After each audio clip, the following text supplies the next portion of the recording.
કૃષ્ણ વૃંદાવનમાં અનેક પ્રકારની લીલાઓ કરી રહ્યા હતા ત્યારે તેમની ઉંમર 7 વર્ષની હતી.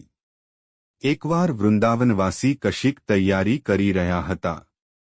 ત્યારે કુતૂહલવશ તેમણે નંદબાવાને પૂછ્યું, પિતાશ્રી, આ કયા ઉત્સવની તૈયારી થઈ રહી છે? ત્યારે નંદબાવાએ કહ્યું, બેટા, સૌ ઇન્દ્રયજ્ઞની તૈયારી કરી રહ્યા છે.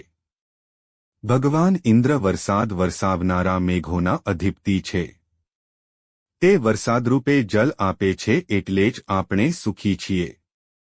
કૃષ્ણને આ વાત ના સમજાઈ. પિતાશ્રી, જ્યારે દરેક પ્રાણીઓ પોતપોતાના કર્મોના ફળ ભોગવી રહ્યા છે ત્યારે ઇન્દ્રની શી જરૂર છે? કિમિન્દ્રેણે ભૂતાના સ્વસ્વકર્માનુવર્તિનામ. આપણે તો ગામવાસી છીએ. જંગલ, ગોવર્ધન પર્વત અને યમુના નદી આપણો આધાર છે. તેથી ખરેખર આપણે ગાયો, બ્રાહ્મણો અને ગોવર્ધનની પૂજા કરવી જોઈએ. કૃષ્ણએ નંદજીને સમજાવ્યા. એટલું જ નહીં, સૌ વ્રજવાસીઓના ગળે આ વાત ઉતારી અને એક પરંપરાથી વિરુદ્ધ એક નવીન યોજના તૈયાર થઈ. ઇન્દ્રયજ્ઞ માટે જે સામગ્રી એકઠી કરવામાં આવી હતી તે જ સામગ્રીથી ગોવર્ધનયજ્ઞનું અનુષ્ઠાન કરવાનું નક્કી થયું. અનેક પ્રકારના પકવાન બનાવાયા. વ્રજનું બધું દૂધ ભેગું કરવામાં આવ્યું. વેદપાઠી બ્રાહ્મણો સજ્જ થયા. સૌ ગોપીજનો સુંદર વસ્ત્રો પરિધાન કરી તૈયાર થયા. ગિરિરાજની તળેટીના સુરભિકુંડ પર સૌ એકઠા થયા. અન્નકૂટ ધરાવવામાં આવ્યો.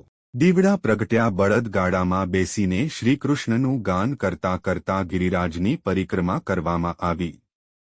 શ્રીકૃષ્ણએ વિશાળ દેહ ધારણ કરી શૈલોસ્મી હું ગિરિરાજ છું કહી સામગ્રી આરોગી.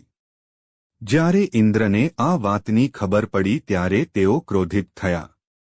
મેઘોના સંવર્તક નામના ગણને વૃજ પર વરસી પડી સંહાર કરવા મોકલ્યો. મેઘગર્જના થઈ, વીજળીઓ પડી, ઘેરો અંધકાર છવાઈ ગયો, મુશળધાર વરસાદ વરસાવ્યો. સૌ ગભરાયા. કૃષ્ણને શરણે આવ્યા. કૃષ્ણએ તેમને શાંત પાડ્યા. કૃષ્ણએ પલકવારમાં ગિરિરાજ પર્વત ડાબા હાથે ઊંચકી લીધો. 7 દિવસ સુધી તેમણે પર્વત ધારણ કરી રાખ્યો. કૃષ્ણની યોગમાયાનો આ પ્રભાવ જોઈ ઇન્દ્રનો ગર્વ ઉતરી ગયો. તેણે કૃષ્ણની લીલા સમજાઈ ગઈ. એટલું જ નહીં, પગે પડી સ્તુતિ કરી. આપ જ મારા સ્વામી છો, આપ જ મારા ગુરુ છો અને આપ જ મારો આત્મા છો. ઈશ્વરં ગુરુમાત્માનં ત્વામહં શરણં ગતઃ. દરેક વર્ષે કારતક સુધી એકના દિવસે અન્નકૂટ ધરાવાય છે. શ્રી મહાપ્રભુજીએ અહીં શ્રીપૂજની શિલા પર ગિરિરાજજીની કંદરાની સામે સુંદર શિલા પર બિરાજી શ્રી ભાગવત સપ્તાહ કરી હતી.